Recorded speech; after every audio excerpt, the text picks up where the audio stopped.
pire que l'Amazonie, le désert de Gobi ou les plaines subsahariennes.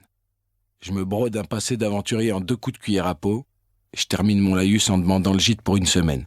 On s'accorde sur 300 €. Le courant passe d'emblée.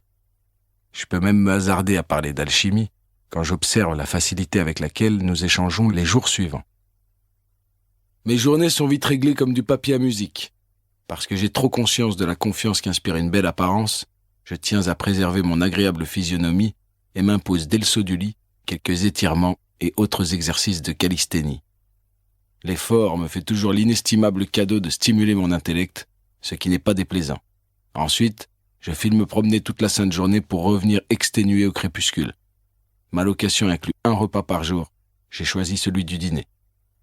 À la façon d'un ascète cyclotimique, je m'astreins à un jeûne intermittent strict et m'inflige d'interminables marches en journée. Le soir venu, je me goinfre comme un marcassin avant de céder à une assommante fatigue. Les jours se répètent et je me surprends à prendre de plus en plus de plaisir à prêter l'oreille aux histoires de Liliane et l'œil à son regard réconfortant de vieille Kakoshim. Je l'interroge sur sa famille.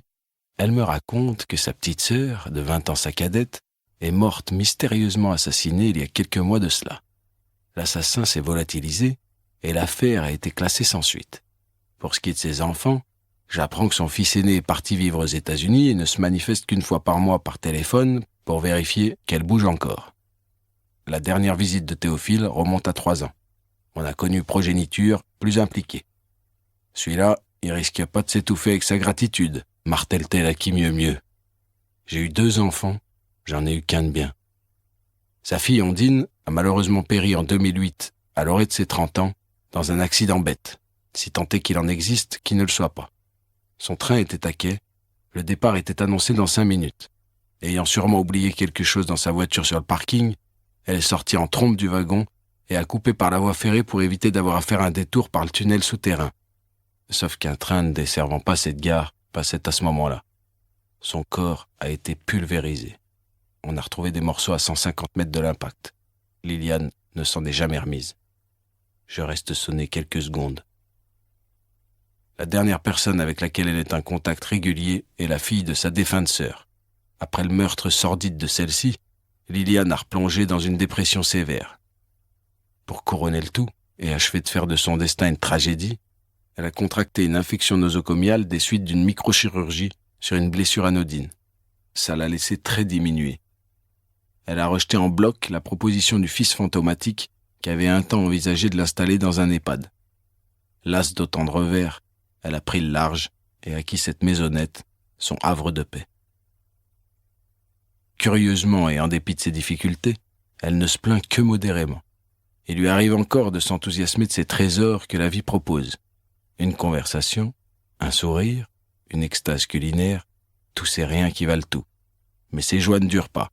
C'est bien normal quand on est comme elle dans le toboggan. La progression de son mal la condamne à terminer son existence emmurée vivante dans un corps délabré. C'est donc assez naturellement que je me suis mis à lui donner quelques coups de main. Au début par gentillesse, puis très vite, mes égards ont pris un tour intéressé. Dès ma 3e semaine chez elle, je négocie l'habit et le logis en échange d'une aide logistique plus méthodique et appliquée. Je veille à lui donner un caractère plus professionnel, même si, bon an mal an, j'y consacre le même temps. Tous les soirs, Liliane continue de me raconter sa vie. Elle fait montre d'une émouvante absence de retenue. Elle est de ces gens qui débordent, de ceux qui, sans doute pressés par une conscience aiguë de la destination commune, décident de brûler les étapes et de se livrer tout cru. Elle avait épousé un homme d'affaires en premières noces. Jimmy Bergas, l'heureux élu, était spécialisé dans l'import-export entre la France et l'Afrique. Son commerce allait de la friteuse à des appareils de haute technologie, en passant par la babiole de marché à ciel ouvert. Il faisait du tir groupé, du moment que ça faisait rentrer de la fraîche. Il avait amassé d'énormes sommes d'argent et fini par vendre sa société pour plusieurs dizaines de millions de francs à un groupe européen. Liliane avait eu à peine le temps de profiter de la Ferrari et du voilier que notre bon Jimmy était déjà dans les bras d'une jeune femme aux courbes étourdissantes. Liliane n'avait eu qu'à prendre la porte.